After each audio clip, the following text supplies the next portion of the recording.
대선의 결과가 이제 확정이 되었습니다. 사이클대로 갈 거다. 살면서 이렇게까지 심리가 갑자기 지역을, 올라오는 거를 단 한 번도 못 봤다는 거죠. 이 거래의 자유라는 이런 것들이 모든 지역에 해당 사항이 될까? 적어도 올해 안에 단기 안에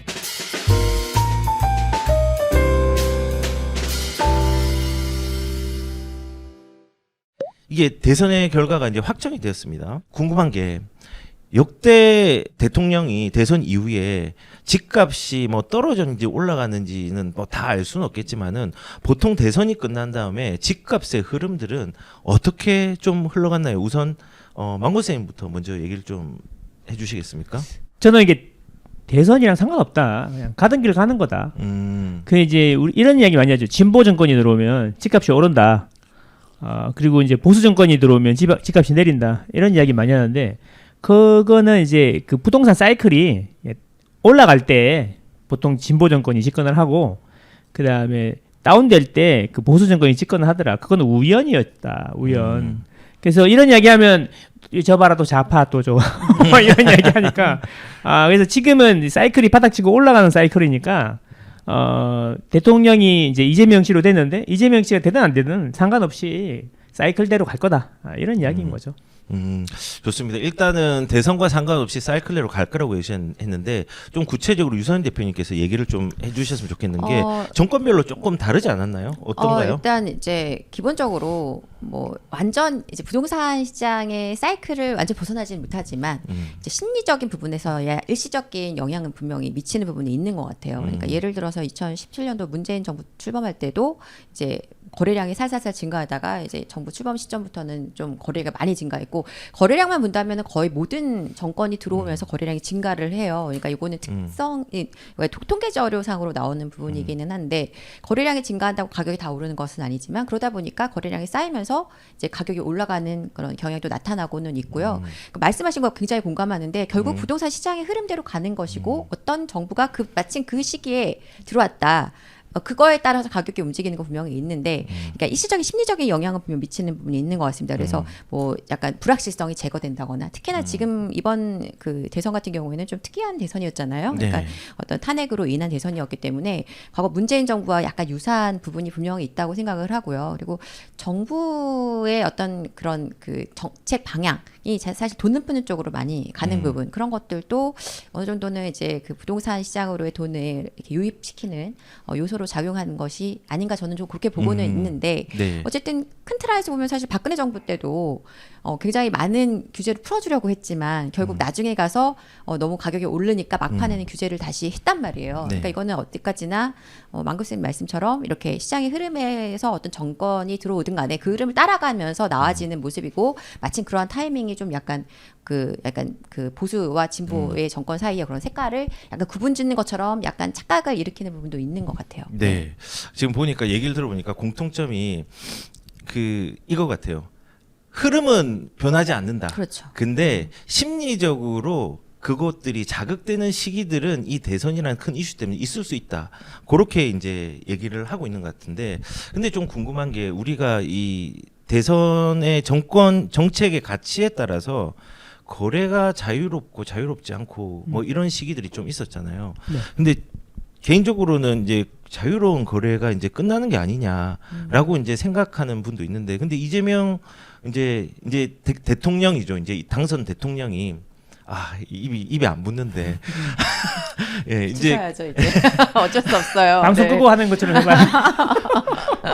이재명 대통령이라는 게 입에 안 붙고 네. 입에 좀 붙이기는 싫긴 한데 네. 그렇지만 좀 정중하게 자중하고 자유가 사라지는 게 아니냐. 근데 한편으로는 이재명 대통령 당선인이 그 이전 정권의 어떤 그 막힘에 대한 부분들을 보고 그렇게 하지 않겠다라고 얘기를 했는데 이 거래의 자유라는 이런 것들이 어떻게 될까요? 좀 사라질까요? 아니면 계속 자유롭게 거래를 할 수 있는 시장이 유지가 될까요? 어떻게 생각하세요? 저부터요? 이제 유상현 대표님 먼저. 예. 글쎄요, 저는 일단 그 이재명 대통령이 이재명 씨라고 하려고 그러는데 말이 이제 잘 아직 저도 안 붙어서. 근데 입에 안 붙죠. 근데 이 그 많은 부동산 이번에 정책에 대해 사실 많이 가렸잖아요. 얘기를 안 했고 그건 뭐 이재명 씨뿐 아니라 이제 이재명 후보일 때 이재명 후보뿐 아니라 뭐 다른 후보들도 사실 부동산 정책에 대해서 많은 얘기를 그렇게 많이 하지 않았던 뭐 정책 싸움이 아니었던 대선이긴 했어요. 근데 특히나 이제 이재명 대통령 같은 경우에는 부동산 정책에 대한 말을 되게 아꼈단 말이에요. 이제 여러 가지 이유가 있을 텐데 이제 문재인 정부에서 사실 굉장히 부동산 정책이 크게 망했죠. 그래서 그것으로 인해서 어떻게 보면 정권 교체가 이루어졌다고 해도 과언이 아니다 보니까 아마 그 부분에 대해서는 지금도 저는 조금 잘 슬기롭게 판단한다면 당장 강한 규제를 본인 입으로도 그렇게 했고 펴긴 어렵지 않나 생각을 하고요. 그러니까 일단 그 우리 방금 얘기한 것처럼 정권이 어떤 정권이 들어오더라도 이 부동산 시장의 흐름에 맞춰가는 거거든요. 뭐 지금 사실 윤석열 정부에 있은 와중에 지금 토어제가 다시 또 묶였던 것도 사실이잖아요, 이번에. 그러니까 역시 이게 꼭 어떤 정권의 문제냐라고 저는 규정하기는 좀 어렵다라는 생각도 있습니다. 그렇게 따져 본다면 지금 시장의 흐름이 물론 강남 뭐 주요한 지역들, 핵심 지역들, 뭐 최고가 아파트들은 시세가 많이 튀어 올라가고 있지만 실질적으로 서울의 외곽 지역과 경기도 지역들의 시세 흐름은 경기도는 지금 처참할 정도로 가격이 회복이 안 되고 있는 곳들이 굉장히 많고 서울에서도 이제 겨우 조금 바닥을 치고 올라가려는 곳들이 대다수다 보니까 이제 외곽으로 보면 그러니까 그런 지역들을 지금 강한 규제를 과연 할 수 있을까? 자유로운 규제를 막는다라는 것이 모든 지역에 해당 사항이 될까? 그렇게 판단하기는 좀 어렵지 않나. 그래서 강한 규제책을 적어도 올해 안에 단기 안에 뭐 대출 규제 정도는 쓸 수 있을 것 같긴 한데요. 이게 다른 규제 방식을 저는 좀 지금 당장은 너무 가격한 규제는 전 들어가기 어려울 것이라고 저는 보고 있습니다. 아, 어떻게 생각하십니까? 자유롭게 거래를 할 수 있을 것 같습니까? 없을 것 같습니까? 거래를 막을 수가 없겠죠. 막아도 안 되는 거고. 근데 저는 이게 생각하는 거죠. 어쨌든 이제 그 지난 정권에서 지지난 정권이죠. 지지난 정권에서 규제를 30번 정도 했잖아요. 근데 거기에 보면은 집값이 결국에는 오르느냐 안 오르느냐의 문제라 생각해요. 그러니까 이번 정권에서 집값이 계속 오르면 규제를 할 거고 집이 안 오르면 규제를 안 하는 거죠. 그러니까 지금 오르는 것도 서울의 일부 지역만 오르는 거지. 다른 데는 다 이제 말씀하신 대로 처참하잖아요. 수준이. 그러면 이제 안 오르는데 규제를 할 수가 있겠냐? 그러면 선별적으로 규제를 해야 되는데 선별적으로 하는 규제가 뭐 조정 지역이라든지 그렇죠. 투기 과열 지구인데 근데 문제는 이게 지지난 정권에서는 집값이 오르는데 그걸 왜 못 잡냐 이런 비난의 화살을 다주택자에게 돌렸죠. 그죠? 그래서 이제 문제는 지금은 그러면 다주택자에게 그 비난의 화살을 돌릴 수 있겠냐? 안 된다는 거지. 왜냐하면 그럼 시장이 완전히 이제 실거주 위주로 재편이 됐고 처음에는 이제 다주택자들 못 잡을 거라 생각했는데 그게 계속 누적이 되니까 한 10년 정도 됐잖아. 다주택자들한테 징벌을 주는 거를 누적이 됐으니까 이제 완전히 실수 위주로 재편이 돼버린 상태에서 규제를 막고 규제를 하고 거래를 막는다는 거는 실수요자 규제가 되는 거니까 이 되는 건데 지난 정권이 망한 걸 정확히 알고 있단 말이야. 진성준 씨가 정책 뭐 그거 실장인가 그렇잖아요. 그 사람이 했던 말, 그 사람이 알고 있는 거지 정확하게. 그때 유튜브에서 혹시 사고 난 거 알아요? 맞죠. 예. 그 방송 다 끝난 다음에 이랬잖아요. 그렇게도 안 떨어질 겁니다. 이 부동산이 뭐 그렇게 했잖아요. 맞아요. 그러니까 그걸 다 알고 있기 때문에 그 실수요자들을 규제를 할 수가 없어. 그래서 거래를 막아도 실수요자를 막을 수가 없죠. 토지거래 허가구역도 지금 사실은 실사용자들에게는 허가를 내주고 있지 않습니까? 예, 그러니까 거래를 자유롭게 못하지는 않을 거다. 여전히 다주택자들한테는 그 규제를 하겠지만 심리적으로 그런 건 있겠지. 집을 자유롭게 못 사나? 막 이런 건 있겠지만 뭐 이렇게 막기가 쉽지 않을 거다. 왜 정권이 무너진 이유를 다 알고 있기 때문에. 저는 조금 이제 보태고 싶은 게 있어요. 네, 그러니까 보태십시오. 지금 이제 실수요자 시장이라고 했지만 제가 볼 때 압구정에 130억짜리 아파트 사시는 분은 그냥 실수요자는 아니라고 봅니다. 그렇죠? 그러니까 그런 분들은 이게 내가 집을 거주를 하더라도 투자에 대한 부분을 굉장히 비중을 포커스를 더 많이 두고 사실은 집을 하시는 거일 거란 말이에요. 그러니까 이분들이 실수요이면서 동시에 투자 수요인 거죠. 지금 문제는 실수 플러스 투자 수요인 분들이 강남의 고가 주택들을 막 사고 있다라는 거예요. 그러면 저는 어떤 관점에서 보냐면 과연 이것을 이 지금 새로운 출범한 정부가 과연 굉장히 부드럽게 받아들일 수 있을 것이냐. 그냥 실거주를 할 집으로 한 채 사시는 거 좋지만 거기에 어떤 앞으로 미래 가치가 많이 확장될 그것을 보면서 기분 좋게 너는 돈이 있으니까 130억짜리 집도 사고 그게 150억대도 되고 200억대도 괜찮아라고 과연 할 것이냐. 저는 그렇게 좀 보이진 않아요. 그래서 제가 판단하기에는 지금 똘똘한 한 채 형상이 오히려 거꾸로 역으로 시장의 불균형을 더 초래하고 있다라고 보거든요. 그러니까 결국은 외곽 지역의 어떤 주택은 더 가격이 오르지 못하고 경기도의 또 외곽 지역들은 시세가 처참하게 지금 회복이 안 되고 있는 상황이고 이러한 환경 속에서 과연 그냥 똘똘한 한 채를 계속 유지한 이 지금 분위기를 계속 그냥 만들어 둘 것이냐. 그래서 저는 약간 앞으로의 규제는 어떤 고가 주택에 대한 어떤 핀셋 규제 같은 것들을 분명히 나올 가능성은 있다고 보는데 이게 전방위적으로 하는 규제, 그러니까 말씀하신 대로 자유로운 거래를 막느냐 이거에 있어서는 좀 아니라고 생각하는 거죠. 그러니까 오히려 제가 생각할 때는 다주택자들을 좀 풀어줘야 지금은 외곽 지역에 투자로 접근할 수 있는 수요층이 이동할 수도 있는 환경이 되기 때문에 네. 오히려 그렇게 해야 균형적인 어떤 가격의 흐름이 나올 거라고 판단하거든요. 물론 그렇게까지 생각 안 할 수 있겠지만 정부 입장에서. 그래서 제가 볼 때는 똘똘한 한 채에 대한 약간 압박은 좀 가능할 거라고 생각해요. 그게 뭐 네. 대출의 방식이든 그리고 이제 생각해야 되는 이슈가 뭐냐면 지금 추경한다고 했잖아요. 그러니까 추경을 하게 되면 사실 돈이 풀릴 텐데 그러면 지금 한은에서 굉장히 강하게 얘기하고 있는 게 예, 가계부채 문제에 대해서 굉장히 많이 신경 쓰고 있지 않습니까? 그러니까 가계부채 문제를 생각하면 아마 돈을 푼다 하면 거기에 따른 미리 선제적인 방어를 좀 해달라. 그래서 대출에 대한 규제가 같이 동시에 진행될 가능성은 좀 있을 것 같아요. 그래서 그게 하반기에 약간 우리가 좀 체크해 봐야 되는 네. 어떤 포인트들은 아닌가라는 생각을 하고 있습니다. 네. 일단은 지금 거래는 막지 못할 것이다. 막으면은 이게 진짜 뭐 그렇죠. 공산주의가 되는 거고 그게 아니라 일단은 선택적으로 맞는 것들은 분명히 좀 나타날 거예요. 그러면은 좀 구체적으로 한번 좀 봤으면 좋겠는데 이번 정부의 부동산 언급을 보면은 일단은 아직 뭐 구체화된 게 많이 안 나왔어요. 근데 이제 공급을 확대하겠다. 왜냐면 세금으로 안 잡겠다. 공급을 확대하면 되죠. 뭐 이렇게 얘기했고 그 다음에 규제는 여보세요. 발음이 똑같아. 아니 방금 그거 하신 거잖아요 지금. 예, 그걸 내가 따라한 거예요. 흉내 내신 거죠. 예, 뭐 그거 뭐 130억 내도 어떻습니까? 그거 뭐 세금 내면 되죠. 뭐 이런 식으로 얘기를 했잖아요. 성대모사를 하시는 예, 그래서 이제 똑같네. 예, 공급 확대 네. 해서 세금은 그냥 그대로 놔두고 공급은 확대하겠다. 이걸로 잡겠다. 나 이거 말이 안 된다 생각하거든요. 말이 안 돼요. 예, 사실. 말이 안 되고 네. 그다음에 실수요자 보호하겠다. 거의 그게 총 3개인데 그러면 이거에 대해서 한번 얘기를 좀 해볼게요. 공급을 250만 호를 한다고 합니다. 예, 공급을 250만 호를 하고 사기 신도시를 만든다고 하고 그리고 고퀄러티의 임대주택들을 이제 공급으로 낸다고 하고 그다음에 일기 신도시 활성화시킨다고 하는데 정비 사업은 막을 것 같아요. 뭐 예를 들어 재초안이라든지. 근데 그것도 예. 정비 사업도 활성화하겠다고는 했어요. 했는데 네. 재초안이 이런 것들은 폐지는 안 하겠다 했잖아요. 그 안 하겠죠, 그거는. 그러니까 이런 정책들이 과연 실현 가능성이 있는지 그리고 이게 어떤 효과를 시장에 낼 수 있는지 좀 정책들 한번 봤으면 좋겠어요.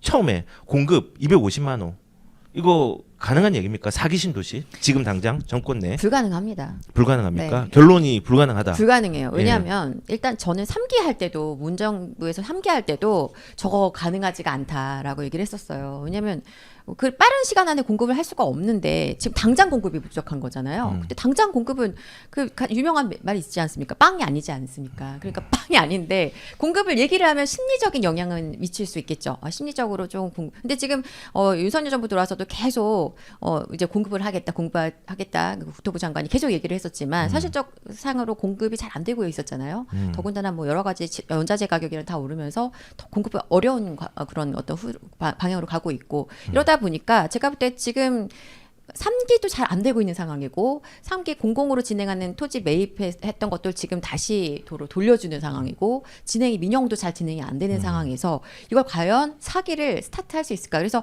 말씀은 그렇게 하셨지만 실제적으로 그 제가 알기로는 정책 그 자료에는 4기 신도시 하는 거 빠져 있어요. 공약집에 빠져 있어요. 그러니까 실제적으로 그게 빠져 있고 그래서 좀 지금 당장 어렵다라고 판단한 것 같고요.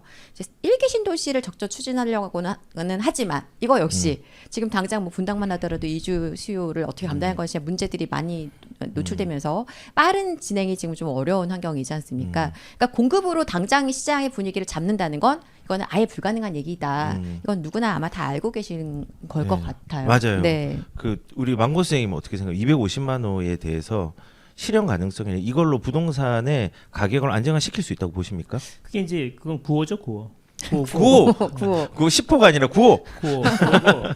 그 공급 계획을 반 이상 실행한 사람이 한 명밖에 없어요.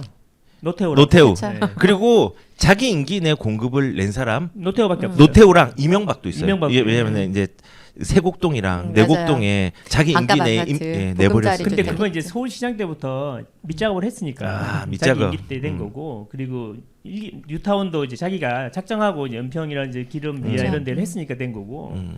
근데 저는 이렇게 생각하는 거죠.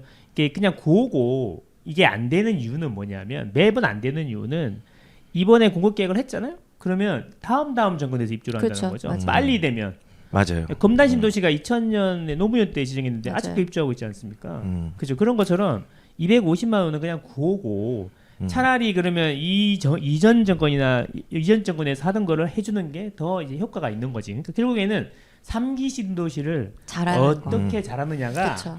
공급의 핵심이 될 거다. 그리고 이제 재건축 재개발도 용적률 올려주고 1기 신도시 한다고 이야기하겠죠. 그렇죠. 물론 뭐 본인 집이 양지마을에 있어서 그런 건 아니겠지만 예, 하겠죠. 그러니까 근데 이제 제 이야기는 그게 되려면 용적률을 올려줘야 된다는 걸 누구보다 잘 알고 있을 건데 만약에 그걸 이제 해준다고 치자. 그러면 5년 내에 입주할 수 있을까?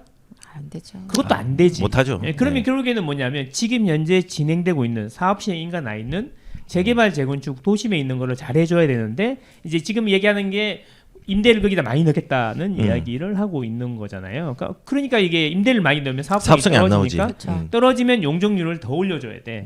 그럼 용적률을 더 올려주면은 또 말이 많겠죠. 왜 용적률을 올려주냐? 또 이런 말이 많겠죠. 그래서 이게 제가 보기에는 공급 문제를 해결할 수가 없어요. 해결할 수가 없고 결국에는 전체적으로 보면은 공급 문제도 해결 안 되고 금리 있는 방향이 이미 정해졌고 속도가 빨라지고 있으니 규제 지역을 보나마나 좀 지나면 그렇죠. 규제 지역 남발하고 또 우왕좌왕 이랬다 저랬다 하다가 누더기 되고 또 그렇게 누더기 되죠. 되고 근데 지금 이제 다주택자는 이미 시장에서 대부분 이제 KO 돼가지고 나와 있거나 이제 집을 팔고 있는 입장인데 규제를 하기 시작하면 결국엔 대출 규제거든요.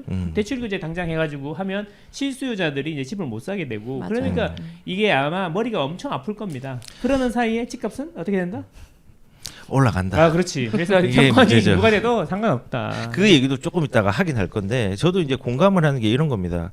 사실은 그 250만 호 구호는 누구나 외칠 수 있는데 공급을 계획대로 다 낸 정권들은 없습니다. 우선 첫 번째, 두 번째 시간이 엄청 오래 걸립니다. 그렇죠. 그게 장기적인 거고 단기적으로 빨리 내는 방법은 아까 말씀하신 것처럼 사업성을 좋게 해서 빨리 공급이 나올 수 있는 기존에 있는 것들 잘해주고 그리고 기존에 나왔던 것들 잘해줘야 돼요. 그래서 정비 사업들도 좀 빨리 갈 수 있도록 도와주고 그 다음에 세금에 대한 부분들도 거래가 잘 될 수 있도록 도와주고 그게 기존 거래거든요. 근데 그런 부분들을 잘 해줘야지 이제 집값이 안정화될 수 있지. 오히려 저 멀리 있는 거 공급으로 제가 잡겠습니다. 그 저도 할 수 있을 것 같아요. 근데 이제 그게 네. 좀 많은 분들이 착각을 하시는데 그 네. 집값을 잡기 위해서 공급을 한다 그러잖아요. 네. 근데 이게 안 맞죠. 맞는 말 같은데 안 안 맞죠. 맞는 게 일단 그렇죠. 그 시차가 너무 차이가 것도 크죠. 있지만 네. 사실 공급이 확대가 되려면 집값이 올라야 돼요. 맞아요. 그래서 안 맞는 네, 거죠. 맞아요. 그러니까 안 맞는 거죠. 그러니까 어. 그래서 안 맞고 공급을 많이 하고 싶어질 때는 분위기가 막 열기가 또 막 올라가서 그래서 이제 막 고점을 찍고 나면 그때서야 공급이 막 나오는 거예요. 그러면 그러니까 이제- 가격이 떨어지는 거예요. 제 얘기 그러면 이걸 인정을 해야 돼. 가격 공급을 올리려면은 원가 이상으로 이제 분양가가 돼야 되는데 분양가는 잡아야 되고 공급은 늘려야 되고 그다음에 집값도 잡아야 돼. 그러니까 이게 서로 안 맞는 이야기를 하고 있는 거죠. 그렇죠. 동전을 던졌는데 딱 가운데 딱 어. 앞면도 뒷면도 안 돼. 한 가운데 딱 이렇게 서는 좌도 거잖아. 우도 아니고 직진이야. 아, 그러니까 이게 지금 솔로몬의 지혜가 필요한데 솔로몬은 하나도 없잖아. 우리가. 결국은 그쵸. 예. 그러니까 이제 결국엔 또 오르는 거야. 근데 그거를 인정을 하고 지금 부작용이 생기지만 가격이 좀 올라서 공급이 많이 되면 해결될 거다라고 국민들을 설득하는 사람들은 아무도 없거든. 그래서 또 이게 난장판이 될 거다. 그렇죠. 그래서 일단은 지금 저는 장기적으로는 어렵고 중기적으로 조금 이제 사람들 표심을 얻으려고 어떤 표심이라고 해도 이제 정권을 유지를 해야 되겠죠. 이제 임대 아파트 활성화하려고 저는 좀 무서운 게 뭔지 아세요? 용산에 임대주택 지을까 봐 겁나요. 용산에 이미 많이 있어요. 청년주택도 있고. 아니 그러니까는 용산에 그 아, 좋은 거기 그 국제업무지구 국제업무지구 내에 거기에 네. 예전에 거기랑 또 저기 어디죠? 옛날 우리 같이 있었던 회사 바로 앞에 캠프킨부지. 네. 캠프킨 거기에서도 임대주택 넣는다고 했었잖아요. 사실은 좋은 땅은 국가적으로 좋게 성장을 시켜줘야 하는 게 좀 필요하다 생각을 하거든요. 그러니까 그런 데다가 이제 임대주택을 무수하게 많이 넣거나 이번에 또 사건이 있었잖아요. 잠실주공 5단지에 거기에 한강뷰 보이는 임대주택 넣어주겠다. 고퀄리티 임대주택을 주겠다는데 취지는 좋은데 이게 사실은 사적 재산들을 조금 침해하는 행위가 될 수 있잖아요. 많이 침해하죠. 예. 아니 너무 침해하지. 많이 그러니까요. 침해하죠. 그러니까 제가 좀 순화해서 그런 건데. 우리는 자유가 있잖아. 그렇죠. 사적 소유를 인정해 주는 거 아니야? 나는 오랫동안 이 집을 가지고 있는 입주권자였는데 그냥 들어오는 사람이 조금 재정적으로 어려움이 있다고 하더라도 임대주택을 한강뷰 임대를 줘? 그러면 사적 침해가 엄청 크게 되는 거죠. 그래서 일단은 저도 개인적으로는 이렇게 중기적으로는 그런 유지하기 위해서 이 임대주택에 대한 것들을 고도화시킬 것 같고 단기적으로 저는 좀 이제 눈여겨볼 때가 지금도 슈팅이 되고 있는데 세종시 여기는 조금 더 갈 것 같아요. 거긴 더 갈 것 같아요. 지금 네. 빠르게 가고 있는데 어떻게 생각하세요? 근데 이제 제가 세종시 얘기는 그때도 한번 뭐 여기서 또 한 적이 있을 것 같고 여러 번 네. 했지만 사실 세종시 같은 경우에는 물량을 소화를 시킨 상태였기 때문에 가격이 이제 올라갈 타이밍이긴 해요. 물론 대전 쪽에 물량이 좀 많긴 하지만 근데 마침 이러한 것과 타이밍 맞으면서 이제 뭐 그 행정수도에 뭐 얘기 다시 뭐 어떤 그런 것 얘기 또 나오다 보니까 가격이 튀어 올랐긴 했는데 자연스럽게 지금 시장 흐름 자체가 가야 되는 타이밍이어서 그리고 너무 많이 가격이 떨어져 있었잖아요. 그러다 보니까 회복 구간이 지금 당연히 들어와 있는 것이다. 그래서 세종시 갖고 계신 분들은 지금 집을 파시면은 안 될 것 같아요. 네, 저는. 네네. 지금 또 우리 망고 선생님 뭐 찾고 뭔가. 있다. 자, 한번 찾은 거 볼까요? 정보를 또 또 데이터를 자, 한번 제가 띄워 드려요. 네네. 네, 좋습니다. 자, 띄웁니다. 조심하십시오. 야, 띄웠습니다. 아니 이제 유 대표님이 말씀하신 게 그대로인 거지. 보면 이제 이게 사실 세종시 같은 경우에는 입주 물량이 올해부터 적어지기 시작해갖고 이제 2026년, 7년 이럴 때는 하나도 없다는 거죠. 여기 보시면. 그렇죠. 네. 그죠? 여기 보시면 빨간색이 이제 입주 물량인데 빨간색이 2026년, 7년에 없잖아요. 이게 프로그래밍 버거가 아니고 진짜 없는 거야. 그러니까 지금이 시작인 거죠. 맞아요. 네. 시작인 거야. 그러니까 딱히 이걸 팔아가지고 뭐 서울에 뭐 똘똘한 데로 오신다든가 그렇죠. 이런 생각이 아니시라면 팔 이유가 없고 좀 더 가겠다. 이런 생각이고 앞으로도 계속 이슈가 될 수 있다라는 거죠. 이거는 이제 세종시의 흐름이 그랬는데 여기에다가 뭐 천도 이슈잖아요. 종합적으로 보면 천도 이슈인데 천도 이슈고 이제 그러면서 문제는 그런 이슈가 붙으면서 문제는 뭐냐면 심리에 영향을 많이 줬는데 그렇죠. 세종시는 인구가 생각보다 적어요. 맞아요. 적죠. 네. 얼마 안 되기 때문에 조금만 이제 외지에서 투자가 들어오면 확 불붙는 경향이 있거든요. 그러니까 세종은 이제 불처럼 타올랐다가 또 불처럼 꺼지잖아요.